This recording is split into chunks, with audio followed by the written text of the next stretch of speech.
Bab 1, Bakso Pak Darto Kampung Sumberjo, di pinggiran Surabaya. Tak pernah sepi dari cerita, kampung kecil yang hidup dari deru sepeda motor, obrolan tetangga, dan aroma dapur sederhana. Tapi akhir-akhir ini, satu aroma mulai menguasai seluruh kampung, aroma bakso dari warung baru milik Pak Darto. Warung itu berdiri tepat di tikungan jalan masuk kampung, berdinding kayu dengan atap seng karatan. Tak ada yang istimewa dari bangunannya. Tapi sejak pertama kali buka 2 bulan lalu, warung itu selalu ramai siang malam, antrean tak pernah putus, bahkan warga dari kampung lain berdatangan. Bayu, remaja kelas 2 SMA yang tinggal 3 rumah dari warung itu, memperhatikan perubahan ini dengan gelisah. "Loh, Bu Sari beli bakso lagi? Kemarin kan sudah 2 kali makan di sana?" tanya Bayu pada tetangganya, yang terlihat membawa 2 bungkus plastik besar penuh bakso. "Iya." Bayu nggak tahu kenapa. "Ya rasanya itu loh, enak banget. Sekali makan kayak pengen nambah terus," jawab Bu Sari sambil tersenyum aneh. Matanya sedikit sayu seperti orang kurang tidur. Bayu mengernyit. Warga kampung biasanya pelit, apalagi urusan jajan, tapi warung bakso Pak Darto soleh menunggu semua. Bayu tak peduli, tapi makin hari, makin banyak hal yang terasa janggal. Pak Darto bukan orang kampung sini. Ia datang begitu saja, menyewa rumah tua milik almarhum Pak Samin. Rumah itu sudah lama kosong, dulu katanya angker. Tapi anehnya, setelah dihuni Pak Darto, aura mistisnya lenyap, atau mungkin tertutup. "Dia itu siapa, Yu? Kok tahu-tahu dagang langsung rem?" tanya Rani, teman sebaya Bayu, yang sering nongkrong bareng. "Nggak tahu, nggak pernah cerita," jawab Bayu sambil menyedot kopi sajaknya. Mereka duduk di depan POS Rona sambil mengamati keramaian warung bakso. Malam itu, antrean masih panjang. Padahal sudah lewat jam 9. Salah satu hal yang membuat Bayu makin curiga adalah aroma daging baksonya. Enak memang, tapi kalau dicium terlalu lama, ada bau lain yang sama. Seperti bau amis, bukan amis sapi, lebih tajam, lebih menusuk, seperti bau darah segar yang baru mengalir. Suatu malam, Bayu tak bisa tidur, cuaca mendung, angin dingin meniup dedaunan kering dari halaman, dari kamarnya. Samar-samar terdengar suara orang berbicara. Dia melongok keluar jendela. Suara itu berasal dari arah dapur warung Pak Darto. Penasaran, Bayu keluar perlahan. Dia melewati gang kecil di samping rumahnya. Jalan itu langsung menuju belakang warung. Dari balik semak, ia berjongkok mengintip. Samar, terdengar suara tangis, suara perempuan, terdengar sayu. Seperti tertahan, suara itu berasal dari dalam dapur. Bayu merinding, warung sudah tutup, lampunya padam. Hanya lampu dapur yang masih menyala temaram. Tiba-tiba, suara tangis itu berubah menjadi jeritan lirih, lalu hening sunyi yang menyesatkan. Bayu ingin kabur, tapi langkah kakinya terpaku. Ia melihat bayangan hitam melesat dari balik rumah, menuju sumur tua di belakang warung. Bayangan itu seperti manusia, tapi tinggi besar dan membungkuk. Bayu tercekat. Sumur itu, sumur tua yang dulunya ditutup warga karena dianggap angker, kini tutupnya terbuka. Keesokan harinya, Bayu bercerita pada Rani. "Kamu yakin gak mimpi?" tanya Rani dengan ekspresi ngeri. "Yakin, aku lihat sendiri, ada bayangan hitam, dan sumurnya sekarang terbuka." Mereka memutuskan untuk mengecek sumur itu siang hari. Saat warung ramai, mereka berpura-pura lewat belakang sambil membawa ember kosong.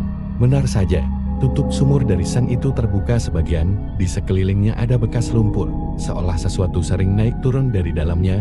Di sisi sumur, tertancap sebuah patok kecil berbentuk segitiga, dengan benang merah, dan bunga melati yang sudah layu. "Ini sesajen?" bisik Rani. Bayu mengangguk. Ia ingat, kakeknya dulu pernah bilang, jika ada patok segitiga dan benang merah, itu tanda pesugihan. Jangan-jangan dia dagang pakai daging. Rani tak berani melanjutkan kalimatnya. Hari demi hari, keanehan makin menjadi. Warga mulai kehilangan barang-barang kecil, dompet, ayam, bahkan anak kucing peliharaan hilang mendadak. Tapi yang paling membuat heboh adalah hilangnya Pak Mal, gelandangan tua yang biasa tidur di balai RW. Beberapa hari tak terlihat. Lalu mayatnya ditemukan di sungai kecil belakang kampung. Tubuhnya mengapung, tapi dalam kondisi mengenaskan, perut terbelah, organ dalam lenyap. Polisi datang, tapi tak ada saksi. Warga hanya bisa mengelus dada. Tapi anehnya, Pak Darto justru menambah gerobak. Kini warungnya buka caban di depan pasar. Kalau bukan pesugihan, apalagi coba? Bisik Rani saat mereka duduk di pos ronda lagi. Bayu mulai menyusun rencana. Ia ingin menyelidiki rumah itu lebih dalam. Ia yakin sesuatu yang mengerikan tersembunyi di balik warung sederhana itu. Suatu malam, Bayu sengaja duduk lebih lama di POS ronda. Ia membawa kamera tua peninggalan kakeknya. Ia memasangnya menghadap gang sempit di belakang warung Pak Darto. Malam itu sunyi. Jam menunjukkan pukul 1.15 menit. Angin dingin berdesir seperti bisikan halus. Dari kejauhan, suara aneh terdengar. Bukan suara manusia, tapi seperti geraman binatang besar. Lalu suara air sumur yang bergelombang. Kemudian sunyi. Bayu menahan napas. Ia menunduk, mencoba melihat hasil rekaman di kameranya. Tiba-tiba, dari arah gang belakang warung, terdengar suara langkah berat. Duk duk duk. Bayu mengintip. Sosok tinggi muncul perlahan, hitam legan, badannya besar, membungkuk seperti membawa beban. Kepalanya bukan kepala manusia, lebih mirip tengkorak sapi dengan tanduk melengkung. Sosok itu berjalan pelan, lalu berhenti di depan sumur. Ia membuka mulut dan terdengar suara bergema seperti dari perut bumi, berbicara dalam bahasa yang tak dikenal. Tak lama, dari dapur Pak Darto muncul, membawa baskom besar. Sosok hitam itu menjulurkan tangan besar dan menjilat isi baskom. Bayu gemetar, ia tak sanggup lagi merekam. Ia mundur perlahan, namun tanpa sengaja. Kakinya menginjak ranting kering kerah. Pak Darto menoleh tajam. Bayu lari sekencang-kencangnya, tak menoleh sedikit pun. Keesokan paginya, warung Pak Darto buka. Seperti biasa, warga tetap antre, seolah tak terjadi apa-apa. Bayu hanya bisa duduk di kamarnya, memandangi hasil rekaman, gambar buram. Tapi jelas, sosok itu ada, dan ia bukan manusia. Kalau benar dia pesugihan, gumam Bayu, artinya kampung ini bisa jadi ladang tumbal berikutnya, dan semuanya baru saja dimulai. Bab 2. Suara tangisan dari dapur. Bayu tidak bisa tidur malam itu. Meski tubuhnya kelelahan, pikirannya terus memutar kejadian mengerikan yang baru saja ia alami. Sosok bertanduk, suara dari sumur, dan Pak Darto yang memberi makan makhluk itu. Semuanya terasa seperti mimpi buruk yang nyata. Ia memeluk lutut di pojok kamarnya. Kamera yang ia pakai semalam kini tergeletak di meja. Meski gambar buram, bentuk sosok itu jelas terlihat di layar. Bayu tahu, ia tak bisa menyimpan ini sendiri. Ia harus memberitahu seseorang. Pagi harinya, Bayu menemui Rani di depan sekolah. Mereka duduk di bangku belakang kantin, tempat yang cukup tersembunyi dari siswa lain. Aku lihat sendiri, Ran, makhluk itu keluar dari sumur besar banget, hitam, dan punya tanduk. Dan Pak Darto, dia kayak lagi nyuapin makhluk itu, bisik Bayu dengan suara serak. Rani menatapnya, antara takut dan tidak percaya. Jangan-jangan itu cuma mimpi. Yuk, Bayu menggeleng. Ia menunjukkan hasil rekaman dari kamera. Meski agak goyang dan gelap, tampak jelas sosok tinggi besar dengan kepala menyerupai kerbau, berdiri di dekat sumur, dan Pak Darto membawa baskom besar ke arah sosok itu. Rani menutup mulutnya, wajahnya pucat. Kamu yakin itu bukan manusia? Bisiknya, kalau itu manusia, kenapa muncul dari sumur? Kenapa bentuknya kayak iblis? Mereka terdiam. Aku mau cari tahu lebih banyak, lanjut Bayu. Malam ini aku mau nguping lagi, tapi kali ini lebih dekat, dari balik dapur. Kamu mau ikut? Rani menelan ludah, tapi akhirnya mengangguk. Malam itu, hujan gerimis turun pelan, membuat udara menjadi lembab dan menusuk tulang. Langit mendung tanpa bintang. Bayu dan Rani mengenakan jaket hitam dan berjalan menyusuri gang sempit di samping rumah Pak Darto. Mereka membawa senter kecil dan ponsel yang dibungkam suaranya. Bayu juga membawa buku tua warisan kakeknya yang membahas tentang pesugihan Jawa. Salah satu bagian yang paling menarik perhatian Bayu adalah bab tentang sumur gaib, tempat tinggal makhluk penjaga pesugihan yang harus diberi makan darah manusia secara rutin. Kalau benar itu sumur gaib, maka Pak Darto pasti punya tempat persembunyian di rumahnya, gumam Bayu. Mereka menyusup ke belakang warung. Untungnya, dapur warung tidak dikunci, hanya ditutup tirai dari terpal plastik. Bayu membuka tirai pelan. Dapur itu gelap, tapi tercium bau anyir yang sangat menyengat, seperti darah dan daging mentah yang sudah membusuk. Mereka berjongkok di balik lemari dapur, tak jauh dari kompor besar yang tampak sudah lama tak dipakai, dan di sanalah mereka mendengarnya. Suara tangisan, pelan, terisak, seperti suara seorang perempuan yang sedang merintih kesakitan. Bayu dan Rani saling pandang. Rani menutup mulutnya rapat-rapat agar tak bersuara. Tangisan itu berasal dari bawah lantai dapur, bukan dari ruangan yang terlihat. rapi seakan-akan dari dalam tanah, di bawah sini. Bisik Bayu. Tangisan itu terus berlanjut selama beberapa menit, lalu tiba-tiba berhenti. Terdengar suara langkah, berat, pelan, menyeret. Rani menggenggam tangan Bayu erat. Mereka menahan napas. Pak Darto masuk ke dapur, wajahnya pucat, matanya cekung dan tak berkedip. Ia berdiri di dekat kompor, membawa sesuatu, sebuah boneka kain lusuh, berwarna merah. Dengan wajah digambar tangan seperti anak kecil, Pak Darto menaruh boneka itu di lantai dapur, lalu menunduk, dan mulai bergumam dalam bahasa Anet, Rudor Satimes. Bayu memejamkan mata, tubuhnya mulai gemetar. Ia ingat frasa itu, ada di buku kakeknya. Itu adalah mantra pemanggilan untuk mempersembahkan tumbal kepada makhluk penjaga pesugihan. Lalu, dari lantai kayu dapur, perlahan muncul titik-titik darah yang merembes naik. Rani hampir menjerit, tapi Bayu cepat menutup mulutnya. Tiba-tiba, papan lantai tepat di tengah dapur bergerak. Ada sesuatu yang mendorongnya dari bawah. Papan itu terangkat, dan dari lubang yang terbuka muncul tangan berwarna hitam dengan kuku panjang dan darah menetes. Tangan itu meraih boneka, lalu menariknya turun. Lantai menutup kembali. Pak Darto tersenyum. Satu lagi untukmu. Malam ini puaslah engkau. Ia lalu keluar dapur, meninggalkan tempat itu. Bayu dan Rani tak bisa bergerak. Kaki mereka terasa membeku. Setelah suasana benar-benar tenang, mereka keluar dari tempat persembunyian dan segera berlari pulang di rumah. Bayu kembali membuka buku tua kakeknya. Dia membuka bab yang menjelaskan tentang makhluk pemakan tumbal. Menurut buku itu, makhluk dari dunia pesugihan bisa muncul dari sumur tua, gua, atau lubang yang dibuat oleh pemuja. Mereka tidak hidup dari daging biasa, tapi dari jiwa dan darah manusia. Untuk memuaskan mereka, pemuja harus menyerahkan satu tumbal setiap minggu. Jika tidak, makhluk itu akan mengambil nyawa anggota keluarga si pemuja. Bayu memandang ke arah foto tur di buku itu, gambar makhluk bertanduk dengan mata putih melotot dan gigi penuh darah. Ia cocokkan dengan sosok yang dilihatnya tadi malam, sama persis. Keesokan harinya, suasana kampung berubah. Seorang gadis kecil bernama Intan hilang dari rumahnya. Ia terakhir terlihat bermain di depan warung Pak Darto sore hari. Warga mulai panik.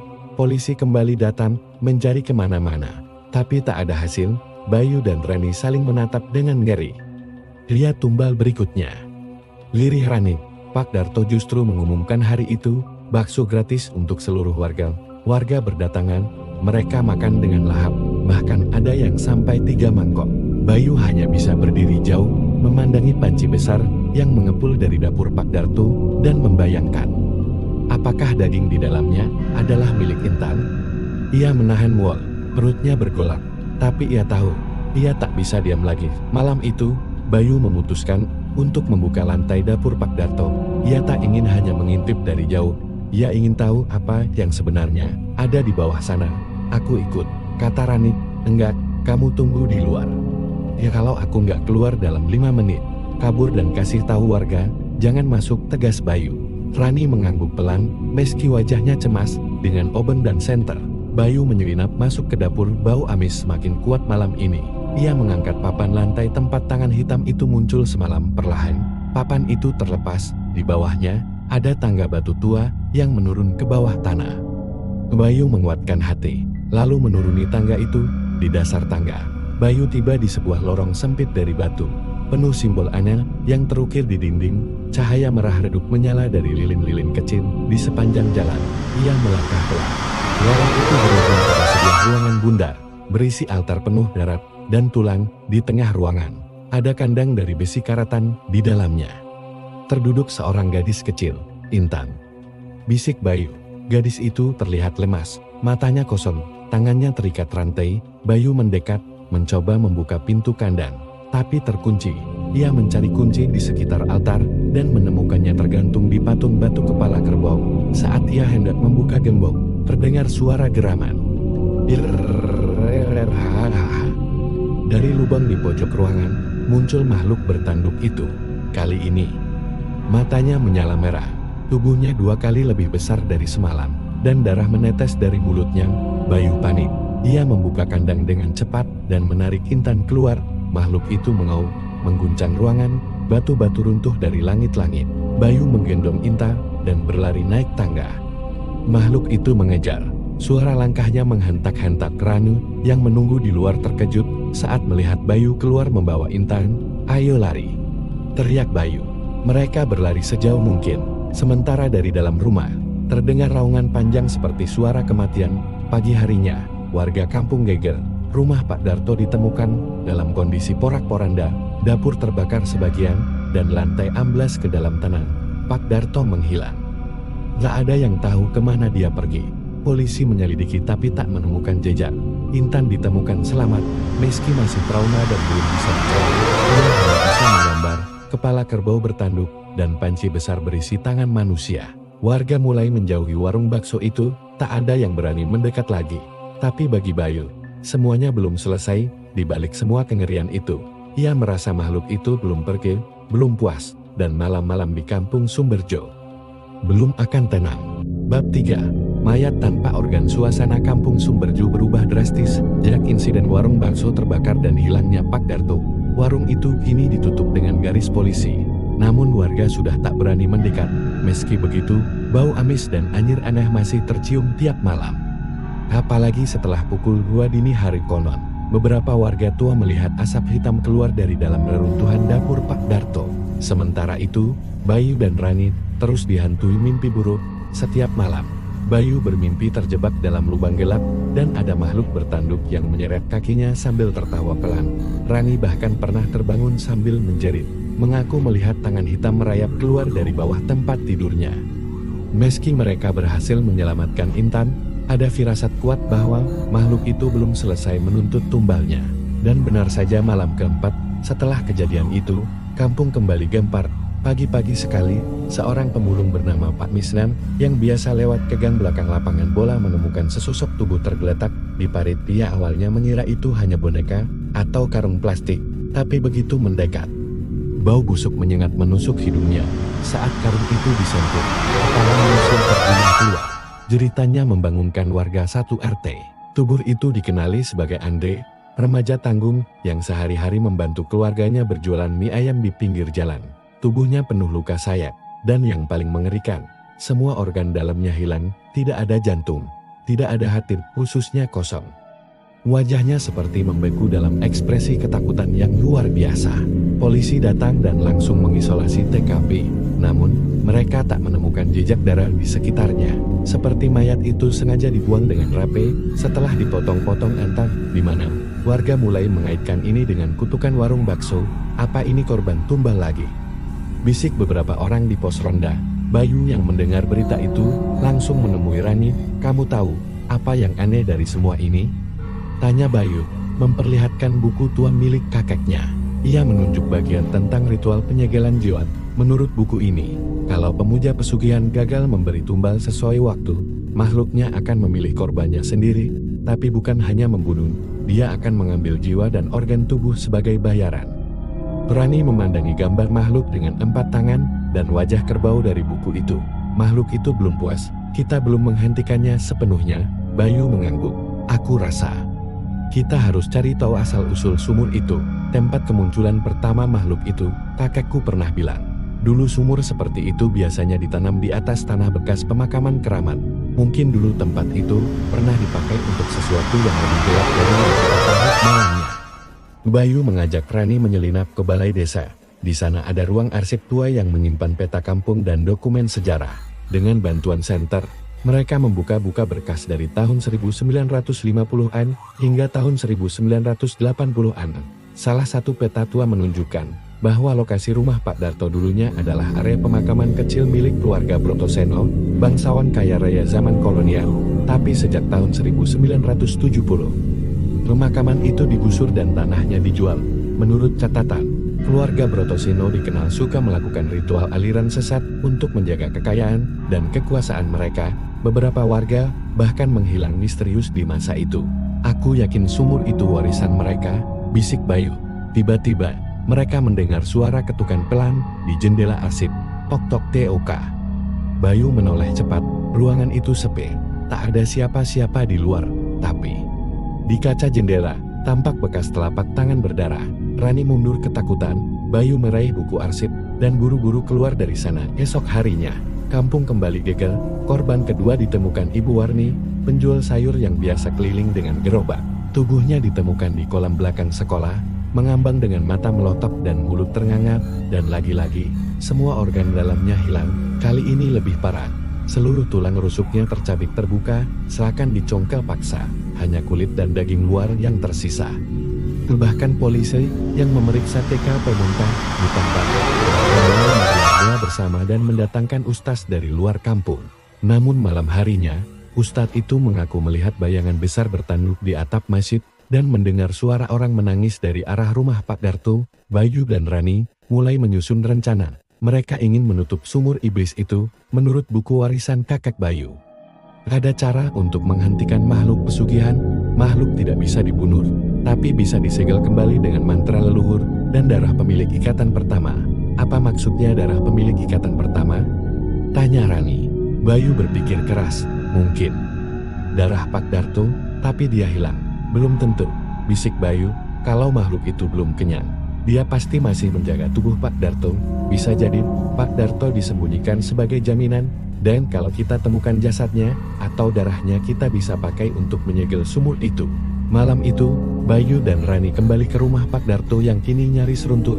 Mereka membawa bekal, garam, tanah dari kuburan leluhur, kemenyan, dan mantra segel yang ditulis di kain puting. Bayu membuka papan lantai lagi. Lorong ke bawah masih ada, meski sebagian runtuh. Dengan sangat hati-hati, mereka turun ke ruang bawah tanah itu. Kini ruangan altar berubah. Dindingnya penuh darah segar, tulang-tulang berserakan, dan di pojok ruangan tergantung tubuh seseorang dengan rantai besi di leher dan perutnya terbuka lebar. Itu Pak Darto. Ia masih hidup, matanya terbuka setengah, napasnya tersengat. Aku gagal. Bisiknya lemah, darahku ambil ke lubangnya. Sebelum dia naik, Bayu cepat mengambil pisau dan menggores tangan Pak Darto, menampung darahnya ke kain putih berisi mantra. Tiba-tiba, tanah bergetar. Suara aungan rendah menggema dari lubang di altar. Makhluk itu bangun, matanya bersinar merah di kegelapan. Tubuh hitam bertanduk muncul, lebih besar dari sebelumnya. Tubuhnya kini memiliki dua kepala. Makhluk itu menghantam dinding, membuat batu runtuh. Bayu dan Rani lari naik tangga. Sesampainya di atas, Bayu lemparkan garam ke lubang, lalu meletakkan kain segel penuh darah di atas papan sumur, dan mulai membaca mantra. Saat mata Lukira ningsir, pada mulih marang papan, sing saka peteng bali peteng, sing saka getih bali suweng, jembaring jagat nutup lawang kuncen. Suara auman menggelegar, tanah bergetar hebat. Dari dalam lubang, terdengar jeritan seperti puluhan orang disiksa. Tapi papan-papan kayu itu lalu terhisap ke bawah, menyegel lubang. Bau amis menghilang, angin malam berhenti, dan sunyi. Pagi harinya, warga terkejut karena reruntuhan rumah Pak Darto amblas total. Polisi datang dan menyatakan tanah di bawah rumah itu seperti kosong, seolah digali dari dalam. Namun tidak ditemukan mayat Pak Darto, yang ditemukan hanyalah tulang-tulang binatang, seikat rambut manusia, dan satu panci besar berisi darah yang telah mengering. Bayu dan Rani tak pernah menceritakan apa yang mereka alami. Tapi sejak saat itu, tidak ada korban lagi. Warga kampung mulai hidup normal kembali. Tapi bagi Bayu, semuanya baru selesai, karena dalam mimpinya, setiap malam, ia masih melihat mata merah dari balik sumur, dan suatu pagi, ia menemukan mantra segel yang dulu ia tanam terbakar jadi abu. Bab 4. Daging yang berbisik. Sudah seminggu sejak sumur pesugihan itu ditutup oleh Bayu dan Rani. Tidak ada lagi korban, tidak ada lagi bau amis menusuk. Kampung Sumberjo seperti kembali bernapas. Namun, Bayu justru tidak tenang. Setiap malam, ia terus dihantui mimpi buruk. Ia melihat dirinya duduk di dapur warung bakso Pak Darto, mengaduk panci berisi cairan hitam pekat. Di sekelilingnya, terdengar bisikan-bisikan halus, seolah ada banyak mulut berbicara di dalam daging. Kami belum kenyang. Satu segel tak akan menahan kami selamanya. Warisan ini tidak bisa ditolak. Dan dalam setiap mimpi itu, Bayu selalu terbangun dengan telapak tangan berlumuran darah, padahal tak ada luka di tubuhnya. Ia tak berani bercerita ke Rani. Gadis itu mulai tampak pucat dan mudah sakit. Bahkan, dia mengaku mencium bau daging busuk setiap kali mendekati Bayu. Aku yakin ada sesuatu dalam dirimu yang belum keluar, ujar Rani pelan suatu sore di depan rumah Bayu. Bayu hanya diam, tapi dalam hatinya, ia tahu segel itu retak. Sementara itu, warga kampung mulai merasakan hal-hal aneh. Beberapa pelanggan warung lain mengeluh, menemukan potongan kecil daging di dalam makanan mereka yang terasa berbeda, bukan daging sapi, tapi kenyal seperti lidah manusia. Ibu Sum, penjual soto, bahkan terpaksa menutup warungnya karena anaknya melihat soto bergerak sendiri di dapur malam hari. Lalu, tragedi kembali terjadi. Pak Mardi, peternak ayam yang tinggal di ujung kampung, ditemukan tewas tergantung di kandangnya sendiri. Anehnya, seluruh ayam peliharaannya juga mati, dengan lidah hilang dari tiap paruh mereka. Di tembok belakang rumah Pak Mardi, tertulis dengan darah. Daging harus berbicara. Bayu mulai mengalami halusinasi. Setiap kali ia lewat depan dapur rumahnya, ia mendengar suara orang tertawa. Panci di rak atas bergoyang sendiri. Bau lemak terbakar terus menyeruak. Puncaknya, suatu malam, ia mendengar suara ketukan dari dalam kulkas. Pelan, berulang, tok, tok, tok. Dengan napas tertahan, Bayu membuka kulkas. Tak ada apapun, kecuali satu plastik kecil berisi daging cincang yang ia simpan 3 hari lalu. Tapi kini plastik itu terbuka, dan bentuk dagingnya berubah, menyerupai wajah manusia yang tersenyum sinis. Kami belum kenyang, Bayu. Daging itu berbicara. Bayu menjatuhkan plastik itu, berlari keluar rumah sambil muntah di halaman. Keesokan harinya, Bayu menemui Rani dan menceritakan semuanya. Rani mendengarkan dengan wajah pucat. Ia mengambil buku warisan kakek Bayu dan membacanya pelan. Bayu, kamu harus tahu satu hal lagi. Ia menunjuk satu catatan kaki kecil di halaman paling belakang buku itu. Dalam beberapa kasus, pesugihan tidak berhenti di satu generasi. Bila kontraknya belum ditebus tuntas, maka roh pemanggil selanjutnya akan diturunkan ke darah yang menyaksikan. Bayu terdiam. Kamu bilang, Pak Darto memanggil makhluk itu. Tapi siapa yang menutup segel sebelumnya? Apakah ada hubungan darahmu dengan ritual itu? Bayu menggigit bibir. Kakekku dulu pernah jualan bakso juga, tapi dia berhenti dan pindah mendadak. Katanya ada sesuatu yang dia tutup dan tidak boleh dibuka lagi. Kamu keturunan kakekmu. Kamu melihat langsung ritual itu. Artinya, kamu pewarisnya sekarang. Malam itu, Bayu mendengar sesuatu dari dapur. Suara langkah kaki. Tapi begitu ia dekati, yang dilihatnya membuat darahnya beku. Pak Darto, masih dengan wajah pucat, luka terbuka di perut, dan mata merah pekat. Ia berdiri di depan kompor, mengaduk panci yang tak menyala. Aku sudah mengantar cukup banyak. Sekarang giliranmu. Bayu mundur, terhuyung-huyung.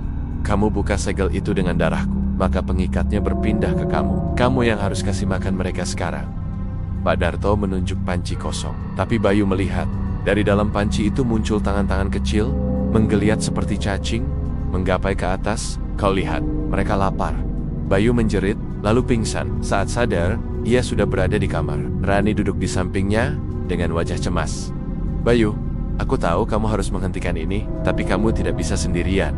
Kita harus lawan bersama. Bayu mengangguk pelan. Ia teringat satu bagian dalam buku kakeknya yang belum pernah mereka coba. Jika pemanggil baru menolak memberi makan, maka makhluk itu akan keluar dari panci dan harus dibakar di dunia nyata sebelum ia menyatu kembali dengan dunia arwah. Jadi, kalau kita bisa memancing makhluk itu keluar, lalu membakarnya, semua ikatan akan putus?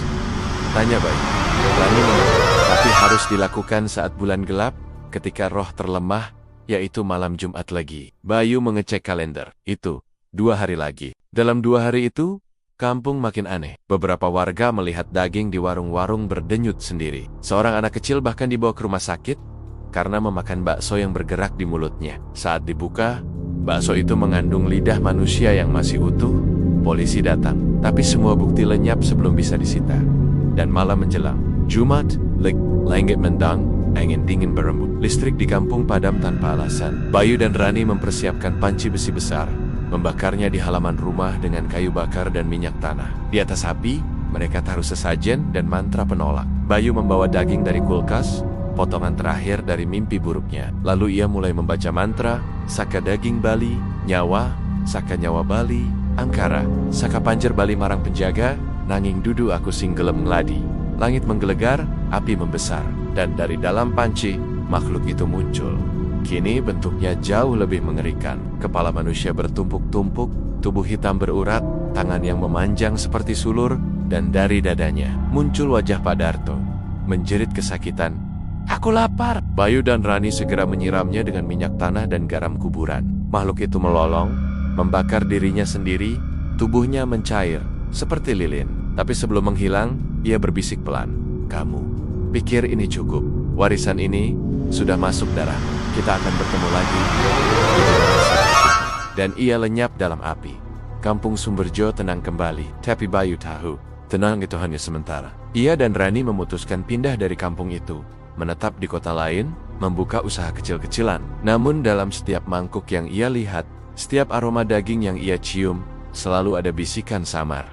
Kami belum kenyang, dan kadang, di malam-malam sepi, kulkasnya masih mengetuk dari dalam. Bab 5. Keturunan bakso, darah 15. Tahun telah berlalu sejak malam api membakar sosok mengerikan dari sumur pesugihan.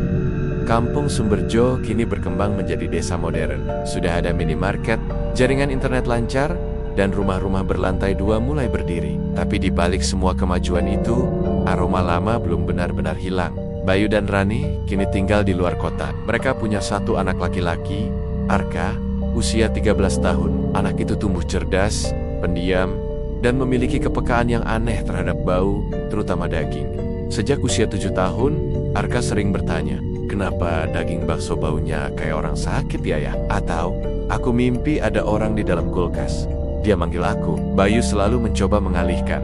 Ia pikir, semua sudah berakhir. Tapi rupanya, darah itu memang diwariskan. Kembali ke kampung Sumberjo tahun itu, Rani menerima undangan reuni keluarga besar yang akan diadakan di Sumberjo. Awalnya, Bayu menolak. Tapi Rani membujuk menjelaskan bahwa semua trauma harus ditutup dengan keberanian untuk menghadapinya. Dengan berat hati, Bayu setuju. Mereka tiba di kampung dengan Arka pada siang hari. Kampung itu memang berubah. Tapi saat melewati lokasi warung Pak Darto yang kini sudah menjadi taman kecil, Bayu merasa perutnya mual. Tanah itu mungkin sudah ditimbun, tapi bau amisnya tetap menyelinap. Dan Arka, dia langsung mematung ketika berdiri di dekat taman itu. "Ayah, tempat ini bisik-bisik ke aku," katanya. Mereka kangen. Malam yang terlambat malam hari di rumah saudara Rani, keluarga besar berkumpul. Tawa, nostalgia, dan makanan berlimpah. Tapi Arka terus menyendiri. Ia duduk di dapur lama yang sudah jarang dipakai. Di sanalah ia menemukan sebuah mangkuk berkarat, diselimuti abu dan kerak bekas pembakaran. Di sisi mangkuk itu, terukir samar, sugih, liwatrah. Arka menyentuhnya, dan saat itu juga matanya memutih. Ia melihat sekilas kilatan api, wajah Pak Darto, tangan-tangan keluar dari daging cincang, dan dirinya sendiri berdiri di tengah panci besar. "Kamu, pewaris kami berikutnya. Kamu dengar kami, maka kamu harus beri kami makan." Bayu berlari ke dapur saat mendengar suara piring pecah. Ia melihat Arka berdiri kaku di depan mangkuk itu. "Arka, jangan sentuh itu!" Tapi Arka justru menoleh perlahan. Dan untuk sesaat, matanya hitam legam.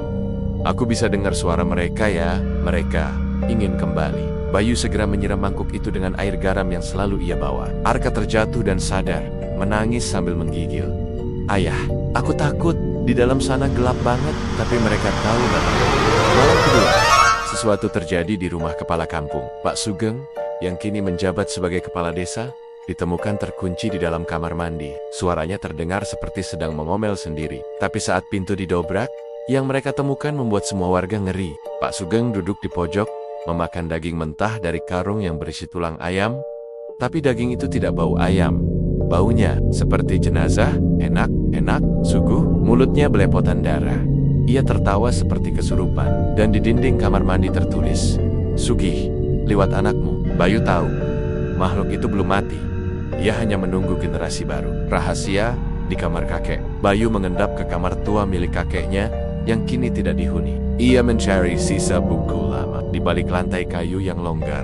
Ia menemukan sebuah gulungan kulit tua berisi peta ritual lengkap, pesugihan lama, lebih tua dari milik Pak Darto, tertulis dalam bahasa Jawa kuno, "Yen sing dalang wis anakat ijab keturunan dari Tumon, dudumung sowengi, nanging sewates generasi bakal balik." Jika yang menyaksikan adalah anak-anaknya, maka warisan turun menjadi perwujudan. Tak hanya semalam, tapi selama generasi akan kembali. Bayu menelan ludah. Jadi, makhluk itu akan terus kembali setiap 15 tahun lewat darah keturunan pemanggil. Rani dan Arka hilang malam ketiga. Bayu terbangun oleh suara pintu terbuka. Rani dan Arka tidak ada di tempat tidur. Panik, ia mencari ke seluruh rumah kosong, sampai ia menemukan jejak darah menuju taman bekas warung Pak Darto. Dan di sana, dalam tanah yang basah, lubang sumur lama terbuka kembali. Dari dalamnya terdengar suara, "Kami belum kenyang. Sekarang, giliran anakmu." Bayu melompat ke dalam tanpa pikir panjang. Di dunia Bayu terbangun di ruang gelap, lembab, dan berbau amis. Ia mendengar suara Rani menjerit, dan tak jauh, Arka berdiri di tengah lingkaran bakso menggeliat. Sosok makhluk pesugihan muncul lagi, tapi kini ia berwajah Arka. Kita tak bisa menolak darah sendiri. Anakmu memilih jalan ini. Ia pendengar sejati. Kami akan tinggal di dalamnya. Selamanya, Bayu memegang pisau ukir kakeknya, pusaka warisan yang disakralkan untuk memutus perjanjian. Dengan air mata, ia menatap anaknya. Maafkan ayah kak, ini harus diakhiri. Dan ia menggores tangan Arka, lalu menusuk tanah dengan pisau itu sambil membaca mantra. Saka Panjer Bali, Marang Pusoko. Saka Pusoko Bali, Marang Lebu. Gawa kabeh, lunga kabeh, saka darahku nganti lebur. Tanah bergetar, jeritan menggema. Makhluk itu terbakar dari dalam, dan Arka pingsan. Bayu menggandeng tubuh Arka dan Rani keluar dari lorong bawah tanah itu. Sebelum semuanya runtuh, Kampung Sumberjo digegerkan oleh tanah ambles yang menelan taman tua. Polisi menyebutnya fenomena alam, tapi Bayu tahu, malam itu, satu pusaran pesugihan telah ditutup. Arka selamat. Kadang, di malam hari, ia duduk diam sambil berbisik. Aku bisa dengar, mereka jauh, tapi belum pergi. Bayu hanya bisa menatap langit, bertanya dalam hati, berapa generasi lagi sebelum semuanya benar-benar berhenti? Bab 6, resep rahasia dari dapur neraka 3 tahun telah berlalu sejak peristiwa malam pekat yang hampir merenggut nyawa Arka dan keluarganya. Kampung Sumberjo memang kembali tenang, tapi kengerian itu tidak benar-benar menghilang. Ia hanya berpindah bentuk dan kini bahaya baru sedang diam-diam tumbuh, bukan dari kampung, tapi dari luar. Seorang pria muda bernama Rehan, usia 28 tahun, datang dari Jakarta ke Surabaya. Dia dikenal sebagai food vlogger dengan jutaan pengikut. Tujuannya sederhana, mencari resep bakso legendaris dari Jawa Timur yang konon sudah lama hilang. Tapi masih dibicarakan secara misterius di forum-forum Reddit dan komunitas gelap pecinta kuliner ekstrem. Bakso paling enak di dunia, dagingnya manis, aromanya bikin ketagihan, tapi warungnya ditutup tiba-tiba, katanya sih. Karena pakai daging yang gak biasa, Rehan penasaran, ia melacak sumber cerita, sampai akhirnya menemukan jejak tentang warung bakso Darto di sebuah catatan lama lengkap dengan peta kampung dan kisah misterius daging yang bicara. Rehan tiba di Sumberjo dengan kamera kecil, laptop, dan niat besar. Ia disambut dingin oleh warga, banyak yang enggan berbicara. Bahkan kepala desa langsung memperingatkannya, lupakan saja, mas, warung itu nggak ada lagi, tanahnya sudah ditutup, nggak ada yang boleh buka-buka kisah lama. Tapi justru, karena itulah Rehan makin penasaran. Malam harinya, dia menyelinap ke taman tua bekas warung Pak Darto. Di sana, ia melihat tanah sedikit retak dan di sela-selanya keluar asap tipis berbau amis. Rehan menyalakan kamera, gue yakin di bawah tanah ini ada rahasia besar, mungkin dapur lamanya belum hancur sepenuhnya. Esok paginya, Rehan menyewa seorang tukang gali dari luar desa. Ia menyuruh menggali diam-diam tengah malam. Setelah menggali 2 meter, mereka menemukan lantai semen tua dengan simbol-simbol aneh. Tukang gali ketakutan dan kabur. Tapi Rehan terus membuka hingga ia menemukan sebuah kotak besi hitam sebesar rice cooker, terkubur di bawah abu dan tulang kecil. Dengan tangan gemetar, ia buka kotaknya. Isinya buku resep tua, pisau dapur berkarat, dan sebuah botol kecil berisi cairan merah pekat. Buku resep itu tidak biasa, bahasanya campuran Jawa kuno dan Latin. Tapi Rehan bisa membaca beberapa bagian. Resep bakso rasa jiwa. Bahan utama, daging segar tak harus binatang, darah pemangging, dan kaldu tulang pusaka. Halaman berikutnya menunjukkan sketsa tubuh manusia, dengan bagian-bagian tertentu yang ditandai sebagai potongan terbaik untuk bakso kenyang. Rehan mulai ketagihan, ia tidak takut, ia malah merasa beruntung. Kalau resep ini gue bongkar dan modifikasi, gue bisa bikin bisnis bakso paling viral se-Indonesia. Ia pulang ke penginapan, lalu menyewa rumah kecil di pinggir kampung untuk eksperimen diam-diam. Rehan mencoba meniru resep menggunakan daging sapi biasa. Dia ikuti takarannya, cara mengaduk, bahkan mantra yang tertulis di bagian bawah buku. Gal rasa saka jiwa, nyawa rasa. Dibuat dari rasa jiwa, maka nyawa akan kembali ke rasa. Hasilnya mengejutkan. Baksonya beraroma menggoda, dan saat dimakan, ada rasa hangat aneh menjalar ke kepala seolah mengenang memori masa kecil. Rasa nyaman, tapi juga gelap. Rehan menangis tanpa sadar saat mengunyahnya. Ia mencatat dalam vlognya yang tidak diunggah ke publik, bakso ini bukan cuma anak ini. Hidup, gue bisa ngerasain memori. Ada suara-suara kecil waktu gue makan. Gila, ini next level. Tapi malamnya, ia mimpi buruk. Dalam mimpi, ia melihat seorang pria tua mirip foto Pak Darto duduk di dapur gelap, mengaduk bakso sambil tertawa. Di sekelilingnya ada anak-anak kecil tanpa mata, menggigil dan mengunyah daging bakso berdarah. Terima kasih. Sudah membuka lagi dapur kami. Belum matiin beberapa hari, setelah mencoba resep itu, Rehan mulai kehilangan rasa lapar biasa. Ia tak bisa makan apapun kecuali bakso buatannya sendiri. Tubuhnya makin kurus, tapi matanya bersinar. Ia mulai merasa makhluk-makhluk halus menyukainya. Mereka datang ke dapurnya, berdiri di sudut ruangan, menatap dengan lidah menjulur. Rehan tidak takut, justru ia berbicara dengan mereka tenang. Sebentar lagi gue bakal buka warung, kita semua makan bersama. Ia bahkan mulai menampung darahnya sendiri sebagai bahan pengikat rasa. Di kota lain, Arka, kini 16 tahun, mimpi buruk selama 3 malam berturut-turut. Ia melihat seorang pria di dapur tua, memanggilnya sambil tertawa, Arka. Ayo pulang, resep kita dibuka lagi, kamu harus jadi kokinya sekarang. Tubuh Arka panas setiap malam, matanya membiru sesaat, dan telinganya mendengar suara giling dagingnya, tambah darahnya.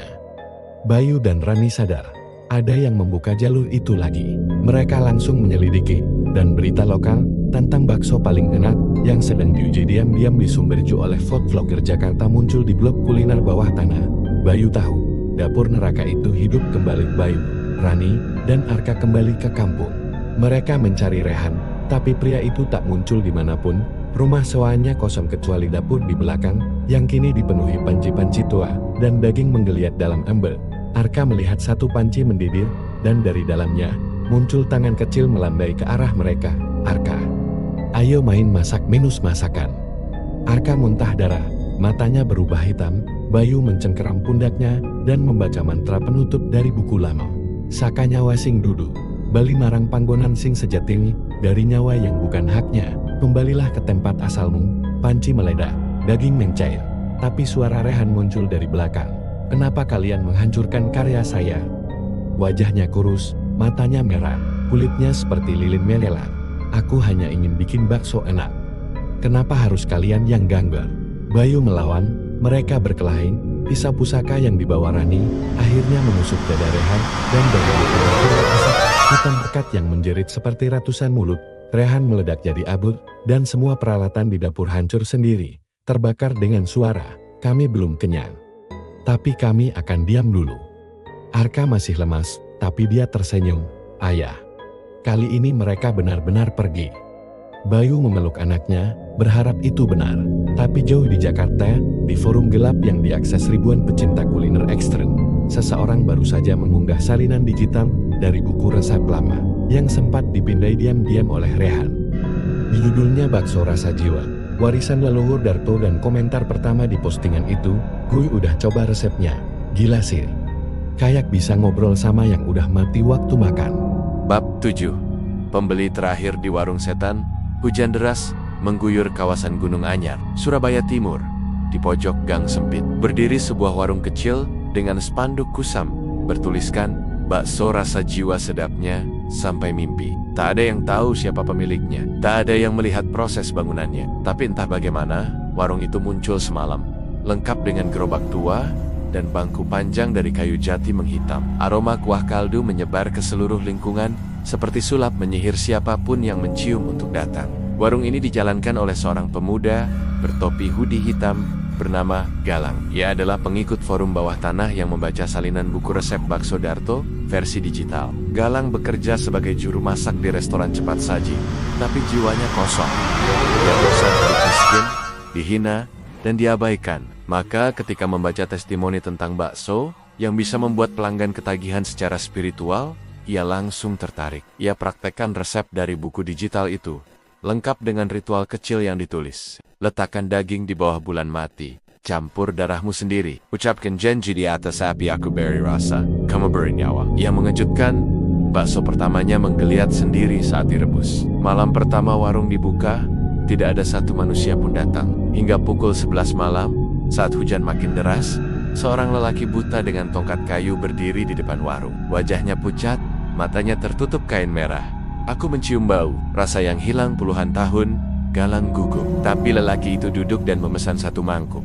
Tanpa sambal, kuah penuh. Tambahkan 2 bakso urat. Ketika lelaki itu menggigit bakso pertamanya, ia menangis. Tapi bukan air mata. Yang keluar adalah darah hitam dari matanya. Terima kasih. Aku bisa dengar lagi suara anakku. Galang bingung. Tapi lelaki itu berdiri dan menghilang ke gang, meninggalkan bayangan yang tidak mengikuti arah cahaya. Esoknya, Galang membuka laptop bututnya. Di forum kuliner tanpa batas, ada postingan baru. Warung Darto hidup lagi. Aku makan, aku dengar suara istriku yang sudah mati. Rasanya nyawaku tertinggal di mangkuk itu. Lokasi, Gunung Anyar, cari yang bau amis tapi enak. Komentar masuk ratusan. Bohong gak sih, serius? Lo dengar suara orang mati? Gue berangkat malam ini.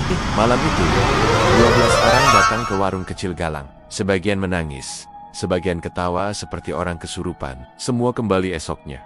Dan esoknya lagi, tapi ada yang aneh. Setelah seminggu, 2 orang tidak pernah pulang dari warung itu. Galang tahu, rasa baksonya semakin kuat bila ia menggunakan daging segar yang pernah bicara. Ia mulai mengincar gelandangan, pemabuk, bahkan tukang parkir tua yang sering tidur di emperan toko. Ia mengundang mereka ke warung dengan kuah gratis, lalu membius dan menyembelihnya di dapur belakang, di bawah lukisan Pak Darto yang ia print dari Google, dan beri dupa. Untukmu guru, semoga aku kaya seperti engkau. Bakso dari daging itu memiliki rasa berbeda, lebih gurih, lebih manis, dan lebih membuat pelanggan mengigau saat tidur. Salah satu pelanggan berkata, gue mimpi makan bakso ini sama ibu gue yang udah meninggal. Dia bilang, terus makan nak, jangan berhenti. Galang tahu, ia makin dekat ke puncak pesugihan. Suatu malam, seorang pemuda bernama Reno, pelanggan rutin, mengajak pacarnya makan di warung Galang. Pacarnya Nisa menolak makan karena vegetarians. Tapi Reno melahap 2 mangkuk penuh. Ketika mereka pulang, Reno muntah darah di jalan. Matanya memutih, lalu roboh. Tubuhnya membeku, jantungnya berhenti berdetak tepat jam 3 pagi.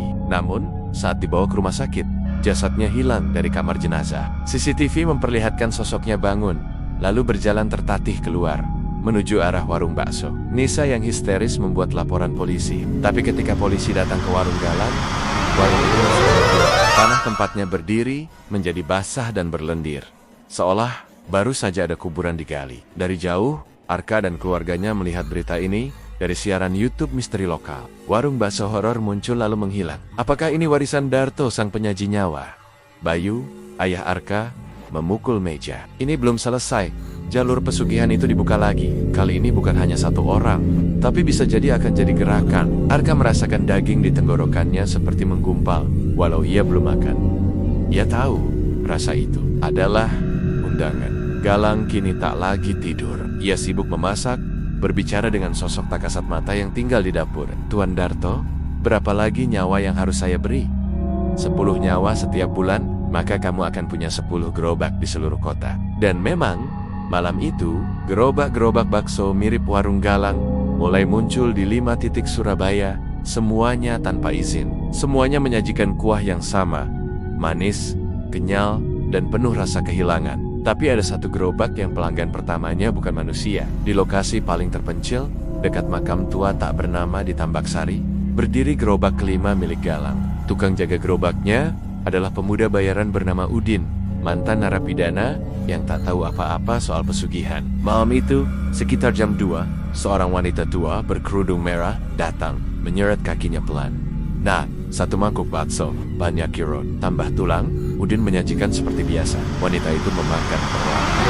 Saat mangkuknya kosong, ia tersenyum dan berkata, sekarang gantian kamu. Tiba-tiba, tangan wanita itu panjang dan berlendir, mencengkeram wajah Udin dan menarik jiwanya keluar dari tubuh. Tubuh Udin jatuh, tapi matanya terbuka. Ia duduk lagi di bangku, tersenyum kosong dan berkata, ada yang bisa saya bantu, Kak? Mau bakso rasa apa? Kini, ia bukan Udin lagi. Ia pengisi warung dari dunia lain. Arka memimpikan peta Surabaya yang terbakar. Dari 5 titik api, muncul asap hitam berbentuk kepala, semua tersenyum sambil memakan bakso. Ia tahu, ini bukan lagi soal menghentikan 1 orang. Ini sudah menjadi penyakit yang menular lewat rasa dan aroma. Dan aroma itu sudah mulai tercium di kota-kota lain. Bab 8. Pasar malam terakhir bakso untuk para arwah, suatu malam yang aneh dan tidak berangin. Surabaya kehilangan listrik, bukan hanya di 1 atau 2 kecamatan, melainkan seluruh kota, dari Rungkut hingga Tandes, dari Kenjeran hingga Lakar Santri. Gelap gulita menyelimuti rumah, jalan, dan toko. Namun, ada satu tempat yang menyala terang. Sebuah lapangan kosong di belakang terminal lama Joyoboyo. Di sanalah pasar malam tak resmi digelar. Tak ada pemberitahuan, tak ada selebaran, tapi ribuan orang mendatanginya. Seolah-olah mereka sudah tahu tempat itu buka hanya satu malam. Malam Jumat Kliwon ketika bulan menghitam. Dan di tengah kerumunan, berdirilah gerobak bakso Galang. Galang tidak tahu siapa yang mengundangnya. Ia hanya menerima SMS tanpa pengirim. Buka gerobakmu malam ini. Lokasi Terminal Joyoboyo, belakang bangunan tua. Pasar arwah, butuh rasa baru. Ia mengira itu hanya candaan, tapi malam itu, gerobaknya bergerak sendiri. Roda berputar tanpa tangan. Ia seolah didorong oleh kekuatan yang tidak kasat mata, menembus gang-gang sempit, melintasi jalan tol, dan tiba di lapangan luas yang seharusnya kosong. Namun malam itu penuh tenda, cahaya aneh, dan makhluk-makhluk yang bukan manusia, pedagang dan pembeli yang tak bernapas. Pasar malam itu hening, tidak ada suara teriakan penjual, tidak ada musik dangdut, tidak ada anak kecil merengek. Yang ada hanya suara desir angin yang berbisik, seperti bisikan kematian. Di kiri kanan gerobak Galang, berdiri para pedagang aneh. Seorang nenek yang menjual gigi manusia di nampan rotan. Seorang pria tinggi tanpa wajah yang menyajikan es krim dari darah beku. Sebuah tenda besar yang menjual mainan anak-anak yang terus menangis, dan pembelinya. Ada anak kecil berkepala terbalik. Seorang wanita mengenakan jas hujan penuh lumpur, tangannya 7. Dan puluhan sosok berjubah putih, wajahnya kosong, tapi semua menatap ke satu arah. Gerobak Galang. Tanpa diminta, ratusan sosok mulai mengantri. Mereka tidak berbicara, tidak meminta. Mereka hanya berdiri dalam diam. Tapi setiap kali Galang menyendok bakso ke mangkuk, tangan-tangan itu langsung mengambil dan memakannya seperti binatang kelaparan. Setiap mangkuk yang kembali ke tangannya, kosong bersih, bahkan kuah pun tidak tersisa. Beberapa bahkan menggigit mangkuknya, membuat pecahan porselen menempel di gigi mereka yang keropos.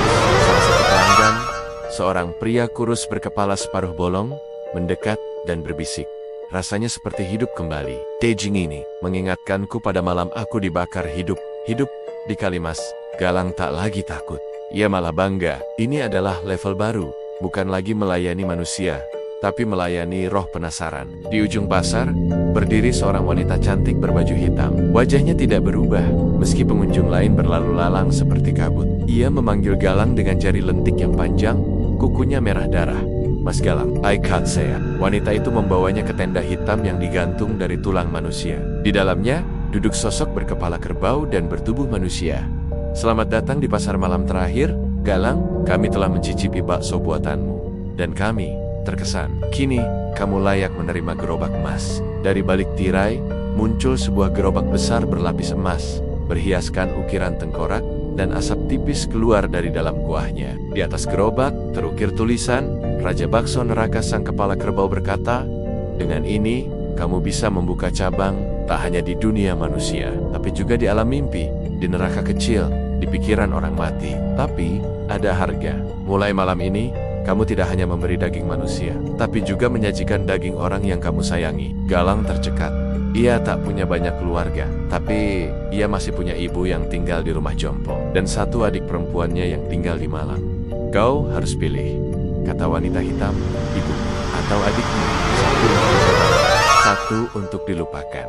Galang ragu, tangannya gemetar. Tapi kekayaan, rasa kematian yang tunduk padanya, terlalu menggoda. Adik saya, bisiknya. Malam itu, dalam ritual pesugihan terbarunya, Galang menyembelih adiknya yang ia pancing datang dengan alasan rindu. Dagingnya ia cincang, kuahnya ia rebus dengan air mata sendiri. Ia sajikan di pasar malam terakhir, dan mereka, menu rasa darah keluarga, adalah yang paling kaya, kata sang kepala kerbau sambil menyendok kuah dan meneguknya. Namun sejak saat itu, Galang tak bisa tidur nyenyak. Setiap malam, ia bermimpi duduk di meja makan. Di seberangnya, adik perempuannya duduk diam, tubuhnya tanpa kepala, tapi ia berkata dengan suara yang tak keluar dari mulut. Makanlah mas, aku juga ingin merasakan dagingmu. Galang berteriak dalam tidur. Tapi esoknya, dagangannya semakin laris. Orang-orang dari luar kota berdatangan, Bahkan beberapa selebgram kuliner mulai memuji baksonya. Ini bakso terenak, seolah ada rasa kenangan masa lalu. Sementara itu, Arka yang sudah sadar bahwa ini bukan lagi soal menghentikan Galang, mulai menyelami dunia mimpi dan roh. Ia meminta bantuan seorang kiai tua dari Madura yang memiliki kemampuan turun ke pasar gaib. Kiai itu berkata, "Kamu harus ke pasar malam itu, tapi tidak sebagai manusia, kamu harus mati." Sementara waktu, Arka menjalani ritual mati suri. Tubuhnya didinginkan dalam gua gelap selama 3 malam. Rohnya dikirim masuk ke pasar malam terakhir untuk menyusup dan menyabotase kuah bakso Galang dari dalam. Pada malam Jumat berikutnya, Galang kembali buka gerobak emasnya. Tapi, kali ini, ia merasa suasana berbeda. Pelanggan tidak tertib, kuahnya mendidih sendiri, baksonya meledak saat disentuh air panas. Dan di antara antrian, ia melihat wajah Arka. "Kau seharusnya sudah mati!" teriak Galang. Arka tersenyum, tangannya memegang sesuatu dari dunia nyata, segumpal garam dan tanah kuburan asli, yang jika dilemparkan ke dalam kuah, akan membatalkan ikatan pesugihan. "Warungmu tutup malam ini." Arka melempar ramuan itu ke kuah. Tiba-tiba semua pelanggan menjerit, mereka mencair, berubah menjadi kabut hitam. Gerobak Galang terbakar, wanita berbaju hitam menjerit. Kepala kerbau meledak menjadi tulang dan belatung. Pasar malam terakhir runtuh. Lapangan kembali gelap. Arka bangun dari mati suri. Ia menghirup napas pertama dengan mata basah. Tapi warung Galang belum sepenuhnya musnah. Ia hanya terusir dari dunia arwah. Tapi di dunia nyata, bakso rasa jiwa itu masih beredar. Galang mungkin hilang, tapi resepnya telah menyebar. Bab 9. Warung di dalam sekolah. Setelah kehancuran pasar malam terakhir, Arka mengira semuanya telah berakhir. Namun, 1 minggu setelah ia kembali dari mati suri, sebuah berita menguncang Surabaya. Belasan siswa SDNS mendadak kesurupan massal setelah makan bakso di kantin sekolah. Arka terhenyak. Bakso Galang masih ada awal yang mencurigakan. Kejadian dimulai saat seorang ibu wali murid melaporkan anaknya pulang dari sekolah dengan mata memerah, suara berat, dan menyebut-nyebut nama Galang sambil tertawa cekikikan. Padahal, anaknya kelas 3 SD dan tidak mungkin mengenal nama itu. Tak lama, 12 anak lainnya mengalami hal yang sama. Mereka menjerit saat mendengar suara mangkuk jatuh. Mereka menolak makan makanan lain kecuali bakso dari kantin, yang menurut mereka rasanya seperti mimpi, ada suara di dalam kuahnya. Arka kembali mendatangi Mbah Salim, seorang kakek buta mantan dukun yang kini insyaf dan tinggal di pinggiran Kalimas. Mbah Salim dikenal bisa merasakan aroma gaib dari makanan. Ketika Arka menyodorkan 1 bungkus bakso dari kantin sekolah itu, Mbah Salim tak langsung menjilat. Ia mendekatkan hidungnya perlahan, lalu mendesis. "Ini bukan daging biasa. Ini daging anak yang belum sempat lahir." Wajah Arka memucat. "Maksud Mbah Jonan?" Mbah Salim mengangguk perlahan. Keesokan harinya, Arka menyamar sebagai petugas dinas kesehatan. Ia menyelidiki kantin SDNS. Di sana, ia menemukan warung bakso kecil yang didirikan di pojok halaman sekolah. Gerobaknya polos, tak ada merek, hanya tulisan, "Bakso Seruput Sedulur." Penjualnya seorang pria tua pendiam, bermata kosong, kulitnya seperti kertas perkamen. Ia tak menjawab saat ditanya asal-usul dagingnya. Ia hanya menyajikan dan tersenyum. Yang aneh, guru-guru bahkan tidak tahu warung itu ada. "Kami tidak pernah menyewakan tempat di pojok lapangan belakang," kata kepala sekolah. Tapi para siswa datang ke sana setiap istirahat, seolah dipanggil oleh sesuatu. Arka membelinya semangkuk. Saat ia duduk dan mencicipi kuahnya, ia mendengar bisikan kecil dalam telinga kirinya. "Makan cepat, sebelum tubuhmu dingin."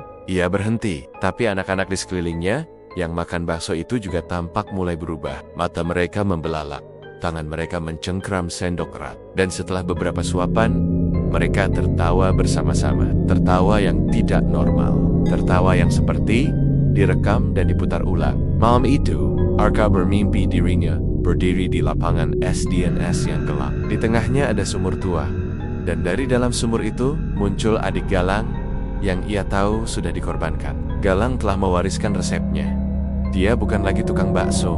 Dia adalah ide. Dia adalah rasa yang tidak akan mati. Kamu bisa membunuhnya sekali, tapi bukan 1000 yang meniru. Mbah Salim menyarankan cara terakhir, mengurung entitas warung itu dalam batas tanah, lalu membakarnya bersama semua sisa makanan dan gerobaknya. Tapi untuk itu, mereka butuh darah terakhir yang membuka kutukan darah dari orang yang pertama kali makan bakso pesugihan dari Galang, Arka pun menyusuri kampung awal Galang berdagang. Di sana, ia bertemu Pak Dul, lelaki renta yang mengaku sebagai pelanggan pertama Galang 10 tahun lalu.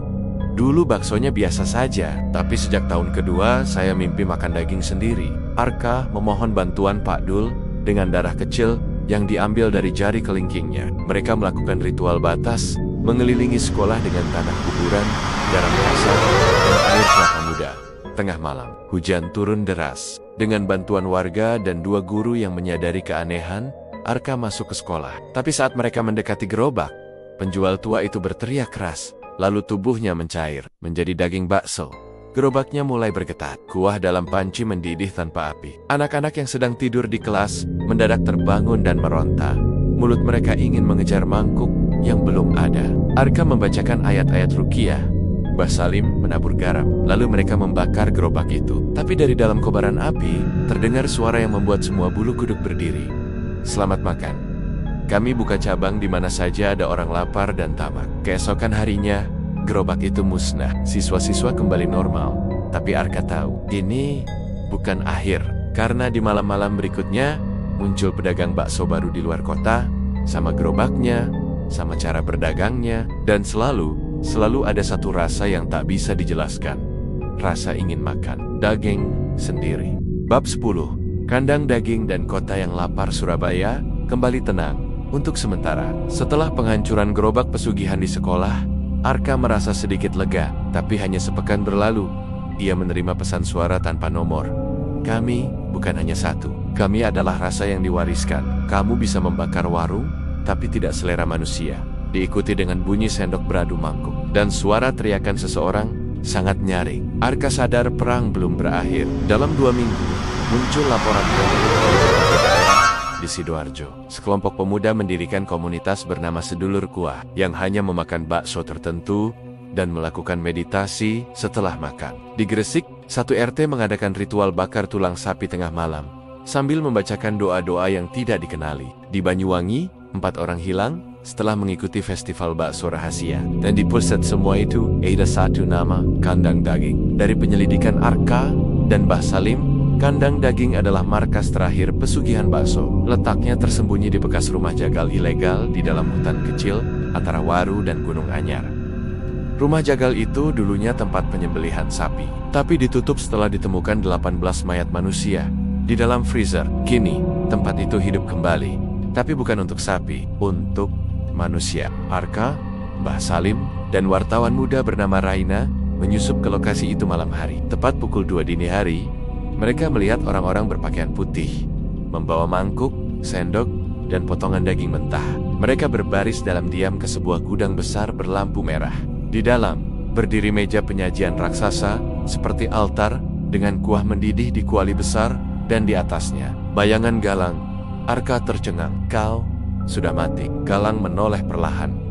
Tubuhnya kini berbeda, tidak lagi manusia. Separuh wajahnya adalah topeng tulang, dan tubuhnya diselimuti urat-urat menghitam seperti akar. Di belakangnya berdiri tubuh-tubuh tanpa kepala yang terus mencincang daging dan mencampurkannya ke kuali. Aku tidak butuh tubuh, Arka. Selama ada orang lapar, aku hidup. Lapar akan kekayaan, lapar akan kenangan, lapar akan rasa yang membuat mereka ingat masa lalu. Bahkan kalau itu berarti mengunyah daging anak sendiri. Mbah Salim mulai membaca mantera pemutus pesugihan. Namun, para pengikut Sedulur Kuah mendadak kerasukan. Mereka menjerit dan mulai melemparkan mangkuk panas ke arah Arka dan Raina. Satu mangkuk menghantam lengan Raina. Kulitnya melepuh. Arka menariknya mundur. Di tengah kekacauan, Galang menunjuk Arka. Kau yang memutus rantai pertamaku. Sekarang kau harus menggantinya. Tiba-tiba, tubuh Arka ditarik oleh kabut hitam. Dan ia mendapati dirinya berdiri di altar dengan tangan memegang sendok kayu besar. Di sekitarnya, ribuan wajah lapar menatap, menanti disuapi. Mereka semua berkata bersamaan, kami lapar. Mbah Salim berteriak, Arka, jangan makan apapun, jangan menyuapi mereka, atau kamu terikat selamanya. Namun tekanan dari suara-suara lapar itu membuat tubuh Arka bergetar.